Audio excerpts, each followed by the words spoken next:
Добрый вечер. Это Якутия день за днем. Рассказываем о главных событиях Большой Республики и за ее пределами. Я Александр Лысак. Смотрите сегодня.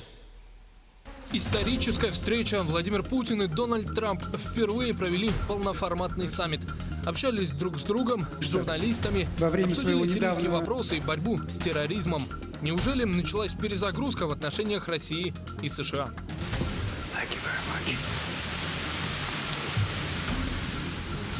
Работа на местах продолжается. Руководитель Якутии Айсен Николаев проверяет восстановление Амгинского района после паводка и уже осмотрел соцобъекты и пусковой комплекс Томот в Нижнем Бестях в Мегино-Кангаласском районе.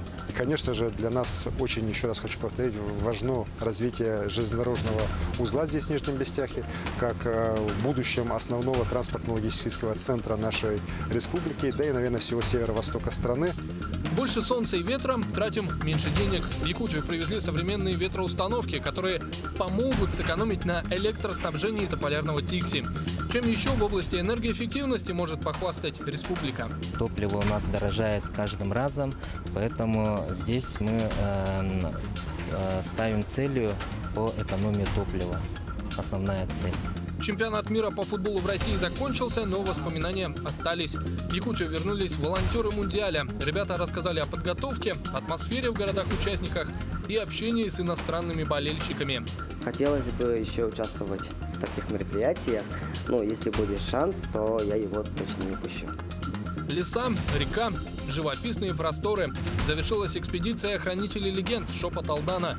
25 дней нерюнгринские путешественники изучали территорию Южной Якутии. 6 дней пути мы сделали это. Водопад Средней Унгры. Ох, бурлит, кипит. Новость, которая до сих пор не покидает новостные сводки. Встреча Владимира Путина и Дональда Трампа. Саммит президентов России и США прошел в Хельсинки. Финляндия – нейтральная страна, которая старается соблюдать баланс в отношениях с Востоком и Западом. Путин и Трамп впервые провели полноформатную двустороннюю встречу.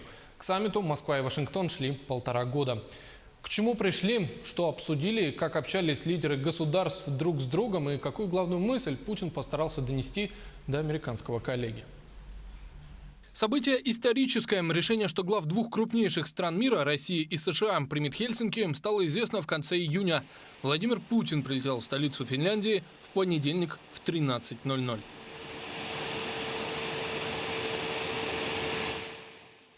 Затем короткий путь до президентского дворца. В 19 веке это была резиденция российских императоров. Меры безопасности в столице Финляндии на время саммита беспрецедентные. В 14:10 президенты США и России впервые вышли к журналистам. Начал Владимир Путин. Он отметил, что для глав России и США настало время обстоятельно поговорить о двухсторонних отношениях.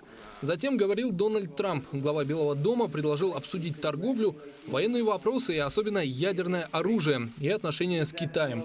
В конце Трамп потянулся, чтобы пожать руку президенту России.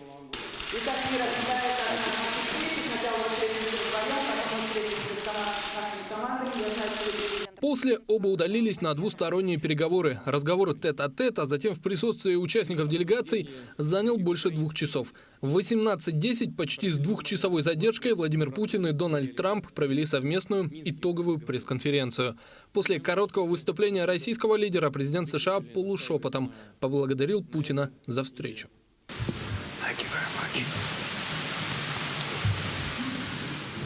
Несмотря на то, что большая часть переговоров, по словам Трампа, была посвящена разногласиям, в ходе саммита президентам удалось о многом договориться. Наши отношения никогда не были хуже тех, которые мы видим сейчас. Тем не менее, это изменилось примерно 4 часа тому назад. Я действительно в это верю. Конструктивный диалог между США и Россией дает возможность открыть новый путь к миру и стабильности в мире. Я, скорее всего, возьму политический риск на себя для того, чтобы достичь мира, вместо того, чтобы рисковать миром и следовать политику. Обсудили и Ближний Восток, в частности, сирийский вопрос. Путин выразил готовность помочь урегулировать миграционный кризис, создав условия для возвращения сирийских беженцев в свои дома. Американские журналисты спросили про Крым. Путин прокомментировал позицию американского коллеги. Президента Трампа позиция по Крыму известна. и он ее придерживается. Он говорит о незаконности присоединения Крыма к Российской Федерации. У нас другая точка зрения. Мы считаем, что мы провели референдум в строгом соответствии с международным правом, с уставом Организации Объединенных Наций. Для нас, для Российской Федерации, этот вопрос закрыт. Все. Далее Путин дал небольшое интервью российскому Первому каналу. Президент вновь отверг обвинения России во вмешательстве в американские выборы. Еще Путин заметил, что антироссийские санкции сказываются не только на экономике России. Бизнес американский ограничен в своих возможностях работать на нашем рынке и вынужден отступать, отдавать свои позиции на нашем рынке, завоеванные раньше конкурентам. Ну, кому это нужно? Это нужно разве американской экономике, о которой так заботится президент Соединенных Штатов? Наверное, нет. Затем общение с американским телеканалом Fox News. Перечень вопросов тот же. Санкции, Сирия, вмешательство в выборы. В каждую минуту саммита был понятен посыл Путина. Изоляция России не удалась. Нужно прекратить попытки бороться друг с другом и объединить усилия для преодоления общих проблем. Вас очень часто называют сильным человеком, автократ, человек, который является символом силы России. Эти характеристики правильные? Я не претендую на то, чтобы быть символом России, но с точки зрения действующего закона, флаг, гимн, самый институт президентской власти в известной степени являются символами страны. И не только России, но и любой другой страны. Надеюсь, что моя работа отражает то, чем занята Россия, чем она обеспокоена и на что она готова пойти для того, чтобы нормализовать наши отношения со всеми странами, в том числе, конечно, и с такой великой страной, как Соединенные Штаты Америки. Мы заинтересованы в развитии отношений и в сфере безопасности, стратегической стабильности, преодоления кризисов, борьбы с терроризмом и в сфере экономики. Надеюсь, что сегодня мы с президентом Трампом сделали хотя бы первый шаг в этом направлении. Александр Лысак, Якутия, день за днем. Еще одна тема, которую нельзя не обсудить, это пенсионная реформа. 19 июля депутаты Госдумы приняли, пока только в первом чтении, нашумевший законопроект. Среди основных пунктов – постепенное повышение пенсионного возраста до 63 лет для женщин и до 65 лет для мужчин. Хотя есть список категорий, которые не подпадают под изменения. Например, женщины, проработавшие в районах Крайнего Севера не менее 12 лет и родившие 2 детей. Путина спросили про реформу. Он ответил, что ему не нравится ни один из вариантов, связанных с повышением пенсионного возраста. Цитата. «Сегодня на одного пенсионера 2 работающих. Ситуация будет меняться не в пользу работающих, их количество будет сокращаться. Наступит момент, и либо пенсионная система лопнет, либо лопнут бюджеты и резервные фонды».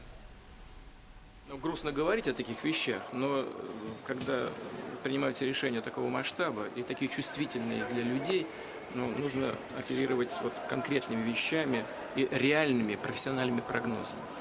Поэтому окончательного решения пока нет. Прошел закон в первом чтении, в нем не принимаются никакие дополнения, поправки. Я, конечно, должен буду послушать все мнения, все точки зрения на этот счет.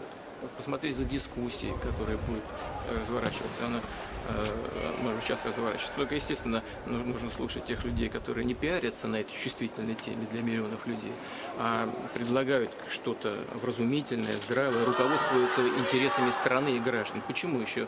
Вот я вернусь к этим интересам граждан. Потому что ведь если совсем ничего не делать, и если дело дойдет до каких-то тяжелых последствий для пенсионной системы либо для бюджета, из которого мы сейчас финансируем, то, во-первых, нам придется всегда держать на низком уровне доходы пенсионеров. И они будут все время пополнять число так называемых бедных людей. А мы должны повышать доходы людей для того, чтобы число бедных у нас сокращалось. И потом вообще все может лопнуть, как я сказал. И это может коснуться тех, кого сегодня может коснуться повышения пенсионного возраста. То есть все равно тогда просто сегодняшняя власть людей просто надует и все. Скажет, да, все хорошо, потерпим еще лет 5-7-10. А этим не закончится. Нужно будет все равно принимать какие-то решения кардинальные. Хотя прямо сейчас важен не закон, который будут рассматривать еще раз в сентябре. Жители Якутска почувствовали, как на прошлой неделе стихия сказала «привет». Город весь был окутан дымовой завесой. В Якутии и Красноярском крае введены режимы чрезвычайной ситуации в лесах. По данным Рослесхоза, на сегодняшний день на территориях двух регионов действует 276 очагов пожаров на общей площади в 1,5 миллиона гектаров. Хотя Якутия пережила масштабный паводок, переживают и лесные пожары. Кстати, о половодье Владимир Путин поручил ускорить вопрос по финансированию ликвидации последствий паводка в республике. Об этом глава государства заявил на совещании с членами российского правительства. Помощь для якутян должна поступить из Федерального резервного фонда. На совещании Путин выразил обеспокоенность тем, что деньги до сих пор не направлены в регион. Работать надо. Все-таки некоторые вопросы беспокоят. Это вот Забайкальский край. Там действительно много проблем, и они носят чрезвычайный характер. Ситуация в Якутии. Республика подготовила соответствующие запросы на финансирование, но денег им так и не дали. Да, Позавчера поступило обращение уже с полностью... Так это новое обращение. Они отдали в середине июня, значит, это обращение подготовили, направили, а Минфином деньги не выделил. Объем обращения не соответствовал уровню федерального, так сказать, чрезвычайной ситуации, который определен решением правительства. Мы вместе с республикой, значит, доработали это новое обращение, оно сейчас представлено уже в МЧС, и мы, значит, необходимые ресурсы выделим. Деньги в резервном фонде на МЧС есть. Антон Георгиевич, ну согласимся, что звучит это как-то странновато. Мало запросили. Вы их заставили переписать, они запросили побольше, теперь надо выдавать. Ну, может быть, так вот формально-то не стоило подходить. Вышли бы в правительство, обсудили бы ситуацию. Ну, зачем? И только время теряем. К тому же, правда? А насколько объективно вот то, что они сейчас снова написали? Они, скажете, мало, они еще нарисуют. Чрезвычайная ситуация, да, региональная, муниципальная, федеральная, и мы, исходя из этого... Ну, я понимаю. Ну, так сказали бы, да, сами решайте. Вы все-таки с ними доработали, они нарисовали цифру побольше, теперь им будем выделять. Ну, может быть, как-то погибче к этому нужно подходить, я прошу вас над этим подумать. Ну, и самое главное, не затягивать. Там же работать надо, им деньги нужны. Дмитрий Анатольевич, посмотрите, пожалуйста. Добавлю, что ранее руководитель Якутии Айсен Николаев подчеркивал, оказание помощи пострадавшим от паводка – это приоритетная задача. В поле нашего внимания и меня, и министра по делам ЧС Зинчева постоянно находится вопрос по решению вопроса о выходе распоряжения правительства Российской Федерации по помощи по паводку. Здесь, конечно, вопрос немножко затянулся. Затянулся он из-за того, что ряд документов, которые представлены были республикой, все-таки требуют дополнительной проработки здесь на уровне федеральных министерств. Вот документы сейчас уже окончательно сданы, и мы надеемся, что все-таки вот в ближайшие уже дни это решение выйдет, и в первую очередь наши жители, пострадавшие от паводка, уже смогут получить материальную помощь, достаточно серьезную, от уже федерального бюджета. Ну а в дальнейшем, конечно, мы надеемся и на получение средств на восстановление уже инфраструктуры. В первую очередь там дорог, социальных объектов. В эти дни руководитель региона работает в Мегино-Кангаласском и Амгинском районах. Накануне Николаев посетил в Телемае аварийный театр и детский сад, построенный в рамках государственно-частного партнерства. Проблемным остается вопрос возмещения затрат частному партнеру. Далее правительственная делегация отправилась в село Тюнгюлю. Там посетили убойный цех и сельхозкооператив «Хату». Займ для открытия этого бизнеса оказался неподъемным для частника. Предприниматель попросил помощи у властей. Ну и по мнению Айсена Николаева, Мегино-Кангаласский район должен стать важнейшим транспортно-логистическим центром республики, наряду с Якутском. Этому поспособствует окончательный запуск пускового комплекса Томмот Нижний Бестях.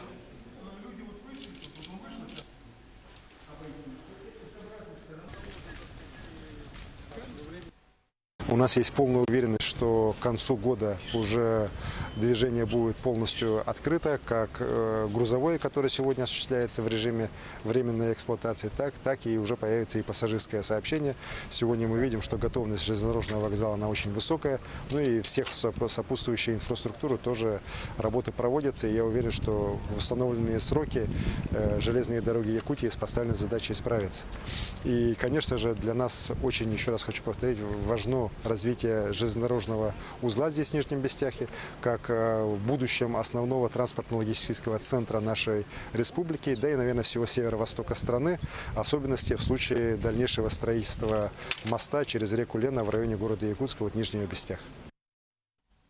Ну а сегодня Николаев работает в Амгинском районе. В первой половине дня Айсан Николаев посетил село Битюн, где осмотрел строящееся здание центра по адаптивным видам спорта и реабилитационный центр для людей с инвалидностью. Побывал в Чепчелгане, там к 1 сентября откроют спортивный зал имени Николая Захарова. В нем смогут заниматься фанаты 11 видов спорта. Ну и, естественно, больше всего руководителя Якутии интересует восстановление муниципалитетов после паводка.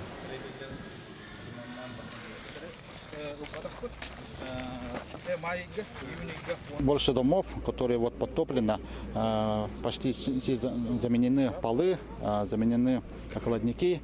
И 6 муниципальных домов, значит, это многоквартирные дома, заключены договора. И уже по 15, по 20, по 10% уже сделана работа. Это, значит, двухэтажный дом 90-квартирный в селе Чепчелган, Острогуева 48, 4-квартирный жилой дом по улице Расторгуя 31, тоже в селе Чепчелган. И в Прамкомбинате у нас 4 дома МКД. Сейчас короткая реклама, через 2 минуты мы вернемся и вот о чем расскажем далее. Больше солнца и ветра, тратим меньше денег. В Якутию привезли современные ветроустановки, которые помогут сэкономить на электроснабжении из-за полярного Тикси. Чем еще в области энергоэффективности может похвастать республика? Чемпионат мира по футболу в России закончился, но воспоминания остались. В Якутию вернулись волонтеры Мундиаля. Ребята рассказали о подготовке, атмосфере в городах-участниках и общении с иностранными болельщиками. Леса, река и бесконечные просторы. Завершилась экспедиция хранителей легенд Шопа Талдана. 25 дней нерюнгринские путешественники изучали территорию Южной Якутии.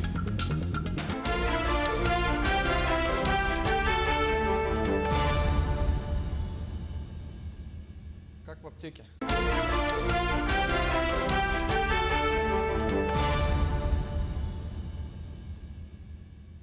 Это Якутия день за днем, мы продолжаем. В Тикси отправили современные ветроустановки. В заполярном поселке собираются развивать возобновляемую энергетику. Почти 20 грузовиков привезли многотонное оборудование. Есть ли перспектива в подобном проекте? Анастасия Кобызева узнала, почему для далекой Якутии солнечные панели и ветряные электростанции – это вопрос экономии, а не инноваций.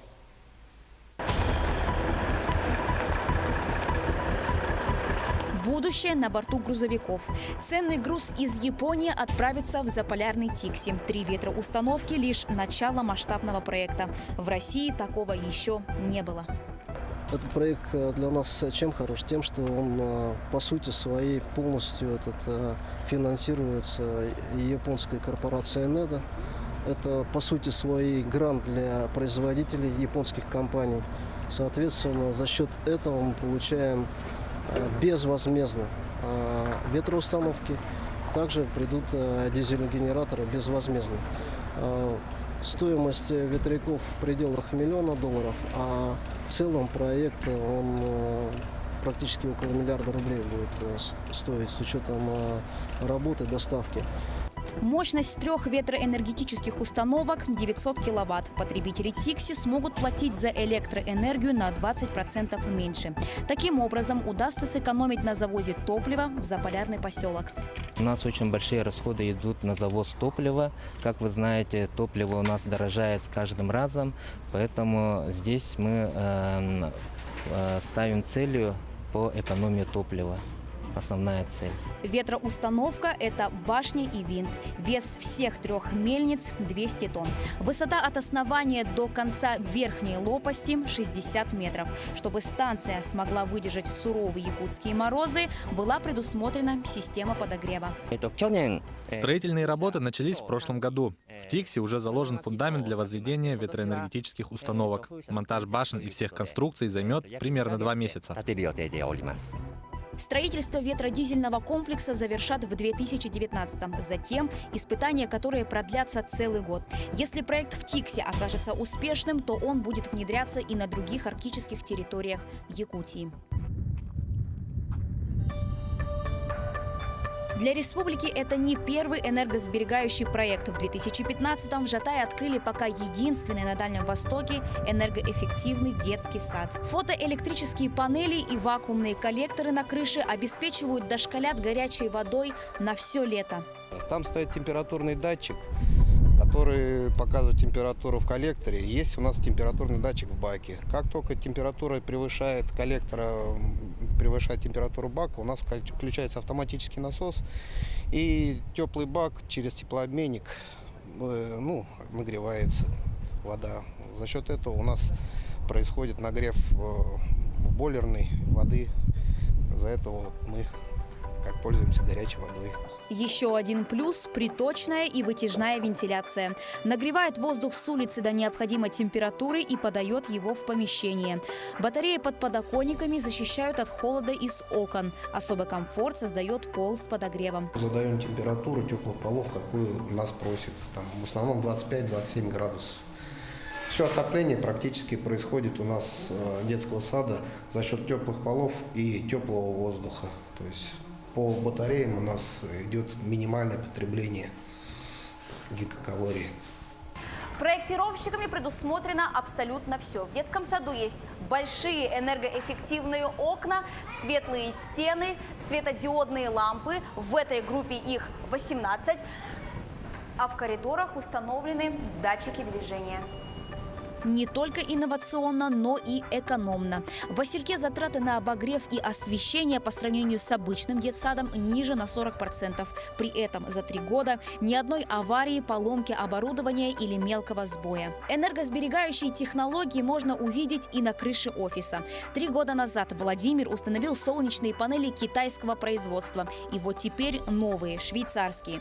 Экономия за электроэнергию 113 рублей в неделю. Дело не в деньгах, говорит предприниматель. В первую очередь научный интерес. У нас, получается, сейчас есть архив, который мы можем следить там часовой, суточный, там месячный. И на основании этих данных мы могли бы проанализировать работу этих солнечных панелей, от чего они влияют, там, от облаков влияет ли или не влияет, там, от задымленности. Вот. Но, в принципе, для эксперимента это будет очень хорошо. Чаще всего устанавливают традиционную солнечную панель под углом. В наших климатических условиях это несет свои минусы. Зимой ее часто заваливает снегом. Двустороннюю солнечную панель нового поколения устанавливают вертикально. Такое положение помогает защитить панель от снега и принимать больше солнечной энергии. Для развития возобновляемых источников энергии в России необходимы так называемые зеленые тарифы, убежден Владимир. Они позволят продавать излишки вырабатываемой электроэнергии в общую сеть. У нас солнечная радиация очень большая, да? В принципе, и в основном мы освещением не пользуемся, да? И дома в основном не сидим. И получается, у нас солнечные панели установленные могут просто так простаивать.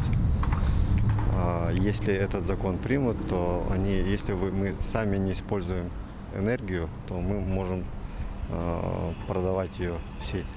Подобные механизмы действуют более чем в 50 странах. В России только обсуждают. Пока же остается довольствоваться той минимальной выгодой, которая есть на данный момент. Стоит отметить, за энергосбережением будущее. Якутия – один из регионов-лидеров в этом вопросе. Как пример, в 2015-м в поселке Батагай открыли самую крупную солнечную электростанцию за полярным кругом. Россия, к сожалению, не может похвастать доминирующей позицией в вопросах энергоэффективности. Хотя возможности и желание есть. Последние проекты это подтверждают. Анастасия Кобызева, Якутия. День за днем. Чем Якутия привлекает иностранных инвесторов в вопросах возобновляемой энергетики и какие принципиальные проблемы мешают региону в этой сфере, поговорили с экспертом Александром Корякиным. Когда говорят о развитии возобновляемой энергетики, часто приводят в пример нашу республику. Почему? Вот у нас условия какие-то другие или потребности выше, чем у других регионов? Я думаю, что это закономерность последних 5-6 лет в связи с тем, что республика очень активно занималась внедрением возобновляемой энергетики. Очень сильно велась пропаганда, и это на самом деле Республика Саха-Якутия является флагманом внедрения инноваций в области возобновляемой энергетики на Дальнем Востоке. Тиксинский проект нынешний, чем он привлекателен и перспективен? Но, как заявляет фирма NEDA совместно с производителем Камалтек, вот эти 3 установки по 300 киловатт, они будут адаптированы к условиям севера, конкретно под температуру минус 45 градусов. И, соответственно, с удерживанием ветровых нагрузок, сильных порывов ветра.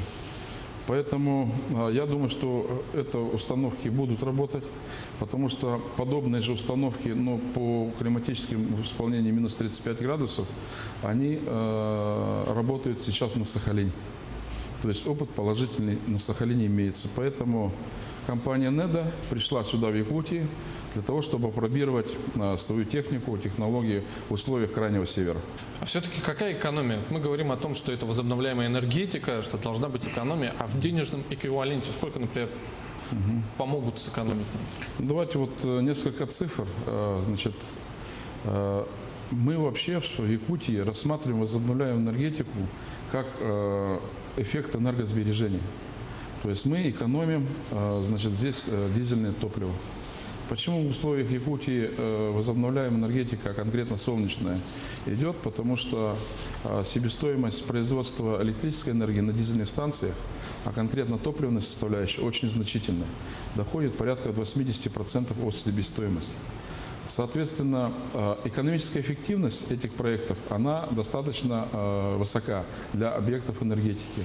Срок, например, окупаемости солнечных станций в наших условиях это порядка 7-8 лет солнечных станций. Это говорит само за себя. Если средний срок окупаемости для энергетики в целом составляет 20-25 лет, то для, значит, солнечных установок в наших условиях 7-8 лет – это не такой большой срок. Среди проектов по возобновляемой энергетике, кроме ветроустановок, в Якутии можно отметить еще и солнечные панели. Очень распространены в регионе. Ну, например, пару лет назад в Батагае заработала первая очередь. Это не просто солнечные панели, это парк солнечных панелей. И это был первый такой крупный опыт в регионе, вообще в Заполярье. Какова его эффективность? Вот, например, есть кое-какие цифры. Цифры такая штука, что они против закона не идут. Вот до 2013 года у нас в республике было только 2 станции солнечные.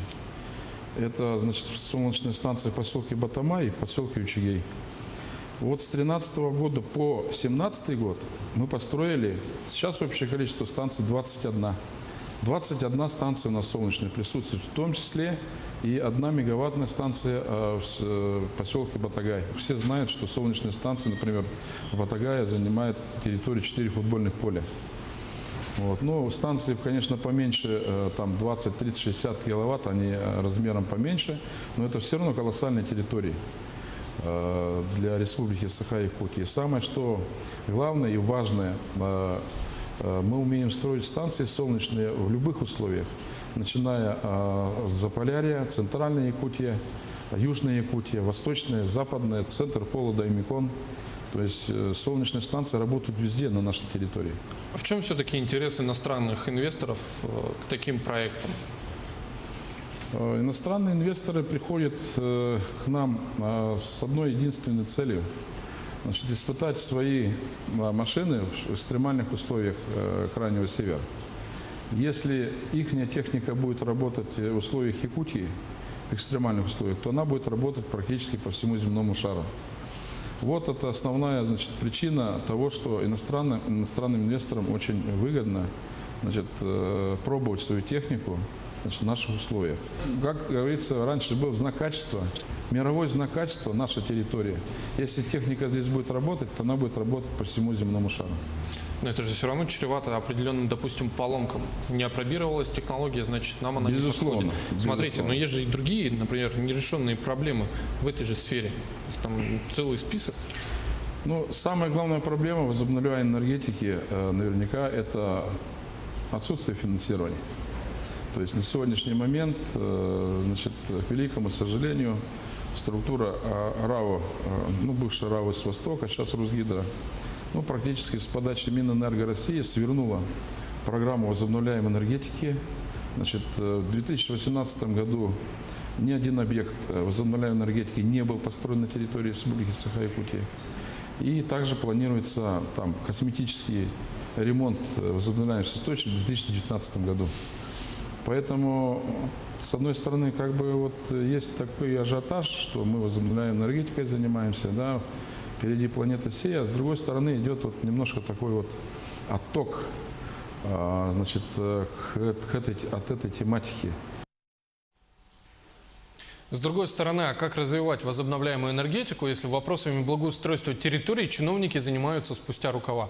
Жатай с его энергоэффективными микрорайоном и детским садом – это скорее исключение из правил. Не спорю, есть положительные примеры – укладка асфальта, облагораживание дворов.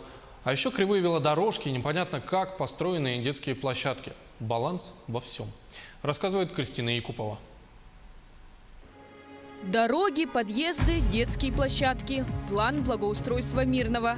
Основной упор – частный сектор. Сегодня асфальт укладывают на территории 19-го квартала. Дальше еще одна из улиц в этом году у нас запланирована – это улица Некрасова. И потом на этот год мы в 19-м квартале работу прекращаем. И в следующем году уже опять будем работать в частном секторе, но в другом микрорайоне. Следующий пункт – многоквартирный дом на Комсомольской, 25. Здесь отремонтировали подъезд. По 20% оплатили жильцы и управляющая компания, 60% профинансировала администрация города.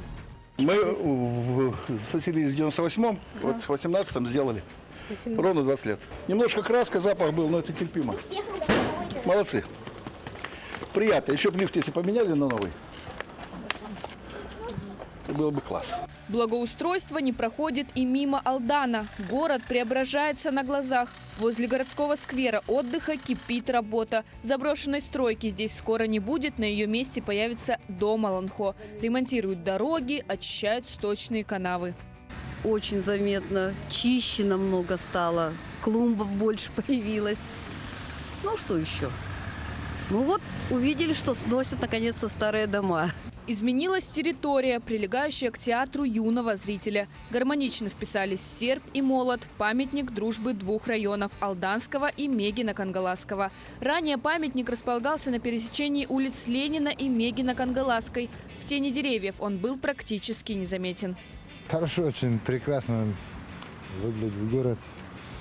Я вообще приезжий, но город прекрасно выглядит.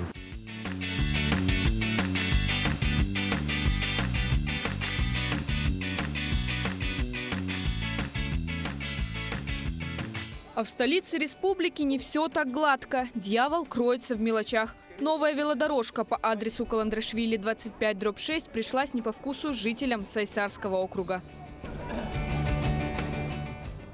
Для веллеров под градусом. Так окрестили интернет-пользователи кривую велодорожку.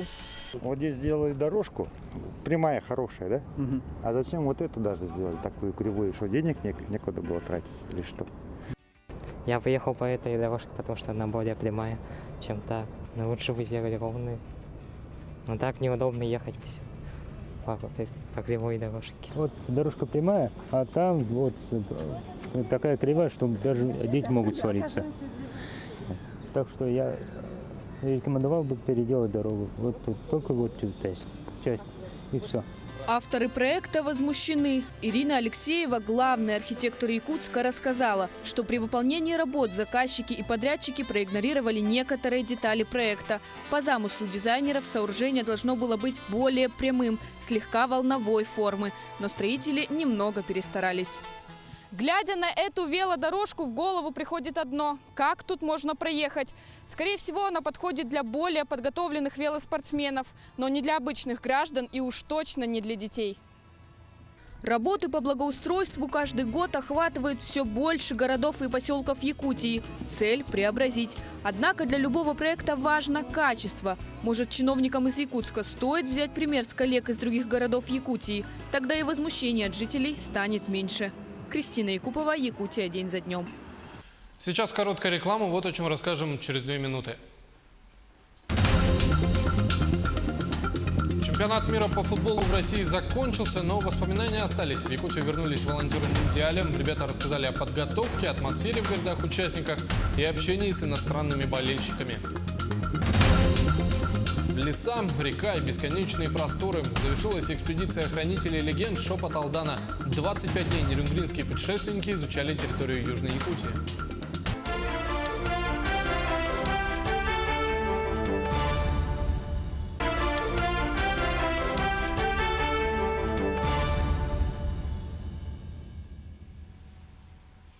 Вы смотрите «Якутия. День за днем». Подводим итоги недели. Жителям республики мешает менталитет выживания. Об этом первый президент Якутии Михаил Николаев сказал в ходе встречи с руководителем региона Айсеном Николаевым. Главным направлением должна стать модернизация, но не хозяйство, а общество и его сознание. Один из примеров перестройки, когда сельский житель становится работником промышленной компании. С прошлого года в Якутии действует проект «Местные кадры в промышленность». Уже трудоустроены 3000 человек. Марфирина Алексеева отправилась в Алданский район, где побывала на площадках крупнейших золотодобывающих предприятий, участников проекта.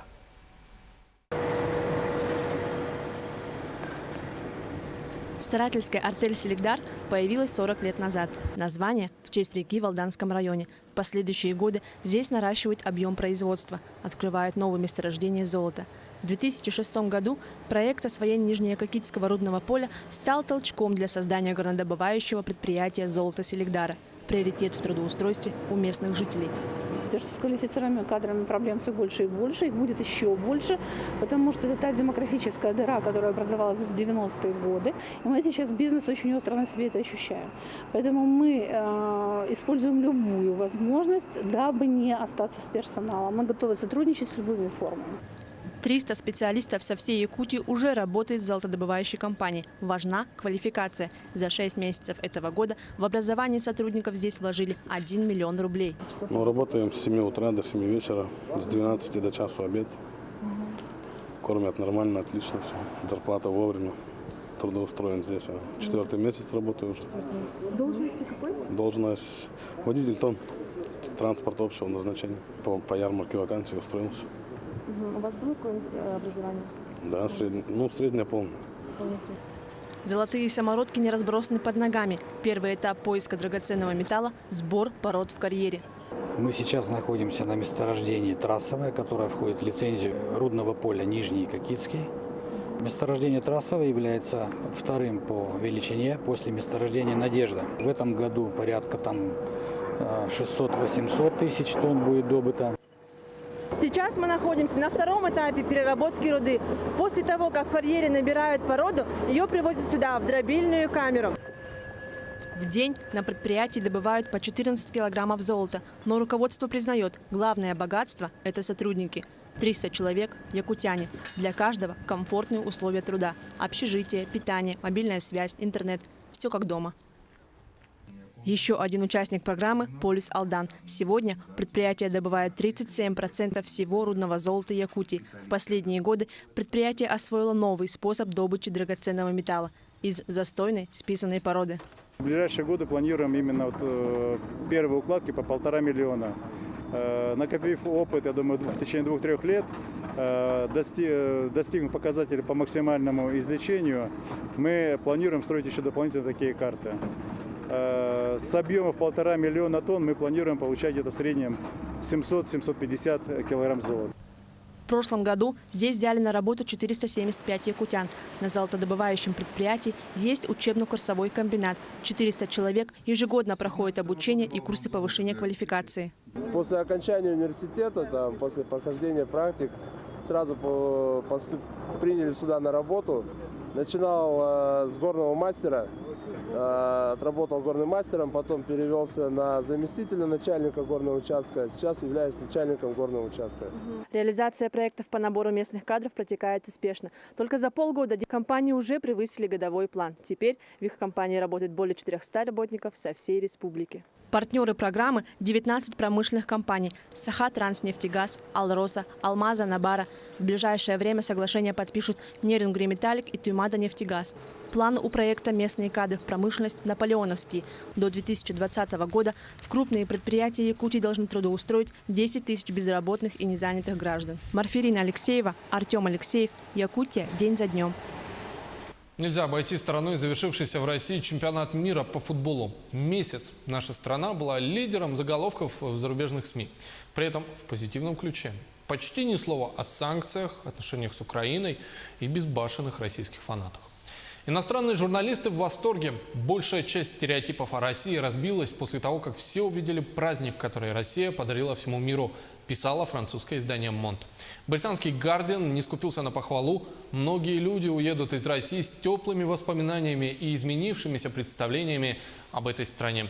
Все рады турниру, приехавшим фанатам, обстановка невероятно позитивная.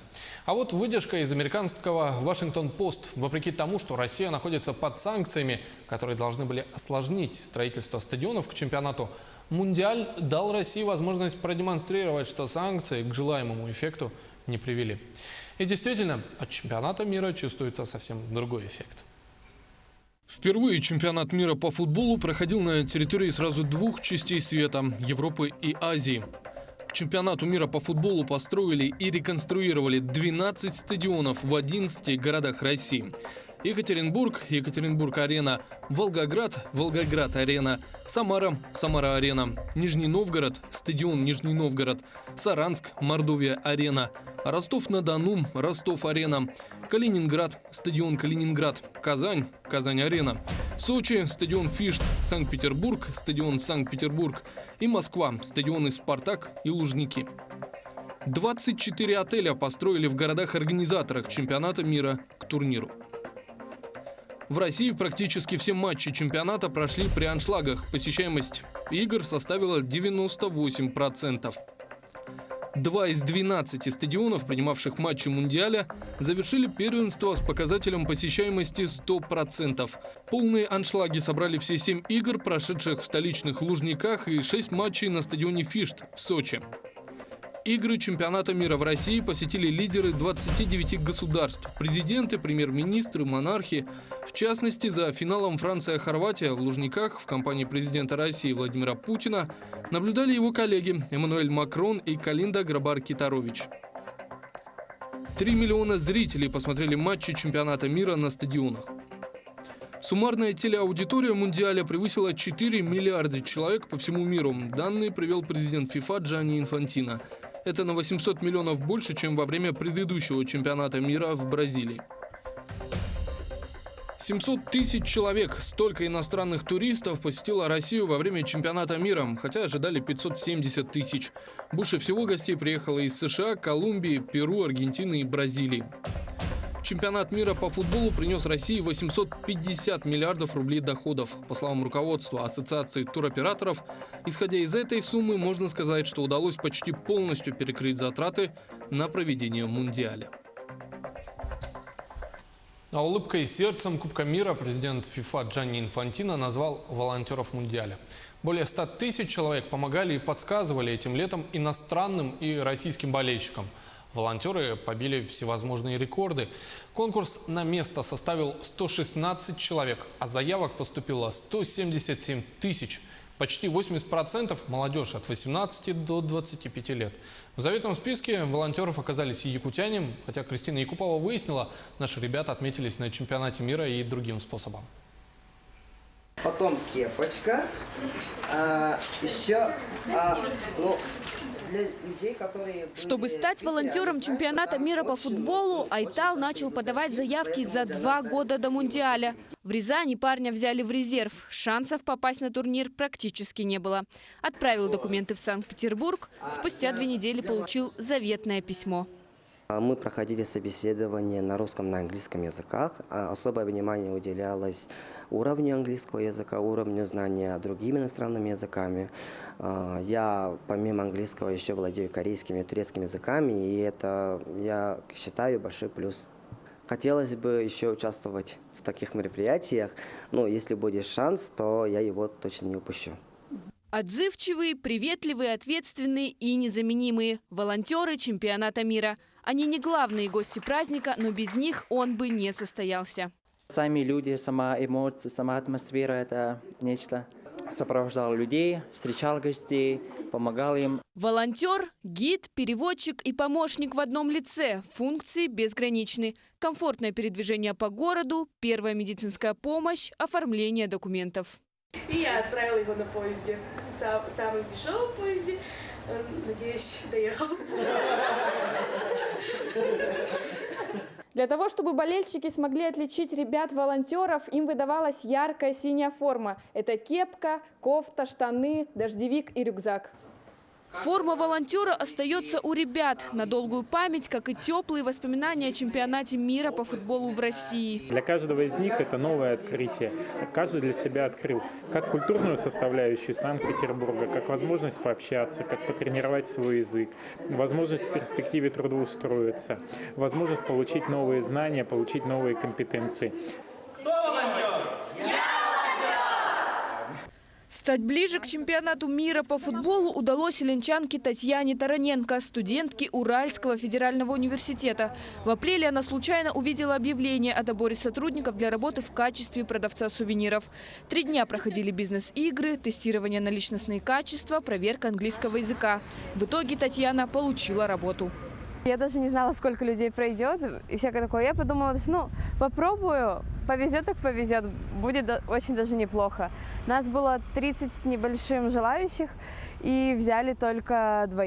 Вот и когда слышишь свою фамилию, то, что ты прошел собеседование, это вообще такое счастье. Шапки-ушанки, толстовки с символикой игр, магниты – все, что интересует болельщиков, Татьяна продавала. За месяц девушка прожила незабываемые мгновения. Удалось даже краем глаза посмотреть матч и Египет-Уругвай, познакомиться с иностранцами и даже подружиться с некоторыми. Я познакомилась с перуанцами, с арабами, с мексиканцами. Очень много появилось иностранных друзей.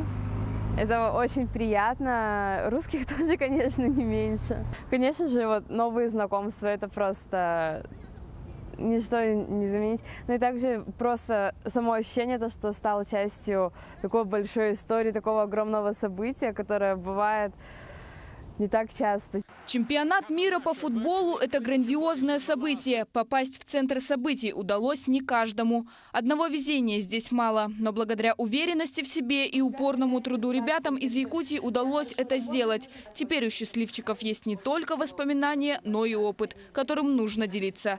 Кристина Якупова, Якутия. День за днем. Но следующий чемпионат мира по футболу пройдет в 2022 году в Катаре. Россия передала эстафету ближневосточному государству.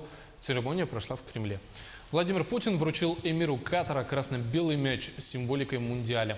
Среди участников был и президент ФИФА Джанни Инфантино. Ранее он сказал, что чемпионат мира по футболу в России один из лучших за все время. Цитата: «Я 20 лет в футболе, и мне есть с чем сравнивать». Палочку проведения чемпионата мира. Russia is handing over. This is football. It is passion. It is emotion. Футбол – это страсть, это эмоции, это любовь, это семья, это единство. И все эти чувства, которые мы испытывали здесь, в России, мы эти чувства передадим и в Катар. These sentiments that we have been feeling here in Russia, we transfer them to Qatar. So, As far as I'm concerned, Что касается себя, я могу сказать, что вообще мы все влюбились в Россию. With Russia. Я люблю Россию.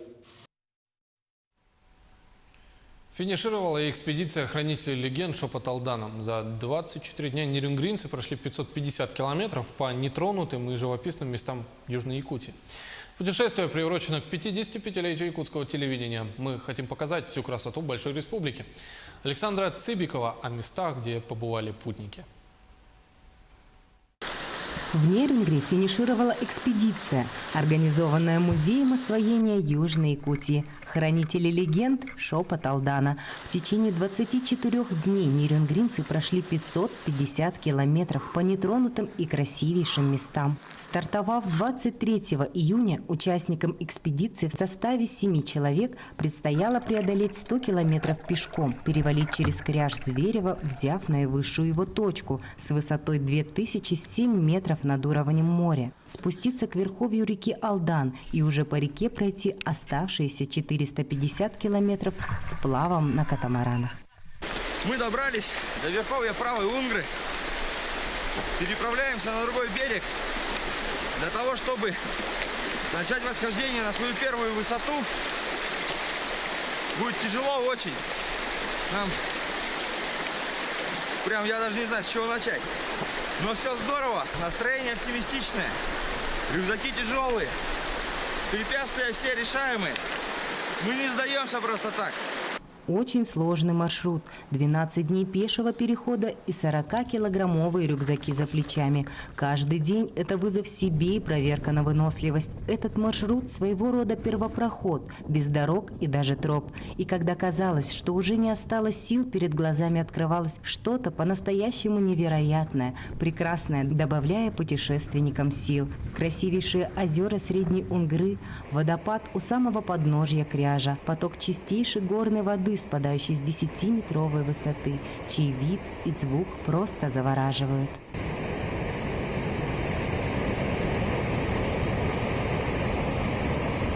6 дней пути мы сделали это. Водопад Средней Унгры. Ох, бурлит, кипит. Это стоило того. Неимоверных усилий стоило. Саунтитская писаница – это уникальная местность с наскальными рисунками, обозначающая стоянку древнего человека.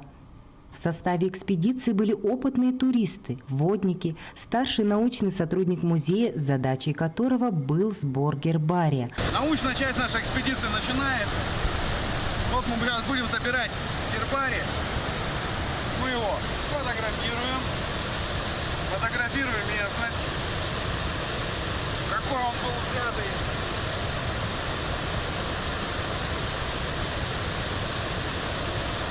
Аккуратненько. Вместе с корешками. А также наш коллега, целью которого было составление видеотеки этих первозданных мест. Такое интересное природное явление. Снег с такими вкраплениями багровыми. Первый раз такое вижу. Оригинально очень. Красиво. На основе отснятого материала уже готовится фильм, в котором в полном объеме будет поведано как об экспедиции, маршруте и достопримечательностях, так и о легендах этих по-настоящему сказочных мест. Ну что, друзья, остался 1 километр до реки Алдан. Фух. А это значит, что впереди у нас ждет 3-й этап экспедиции водной. А значит, прощайте тяжелющие рюкзаки. Фух, да. Но нужно отметить, что на этой стороне идется гораздо легче, нежели на унгринских буреломах. Здесь уже какие-то поля, ну, правда, бывает и марь. Вот, последний километр надо добить сегодня, а завтра будет стапель. Александра Цыбикова, Сергей Козюра, специально для программы «День за днем». Таковы итоги недели. Еще больше новостей на наших информационных порталах yak24.ru и nvk-online.ru. Наши корреспонденты следят за главными событиями день за днем. До свидания.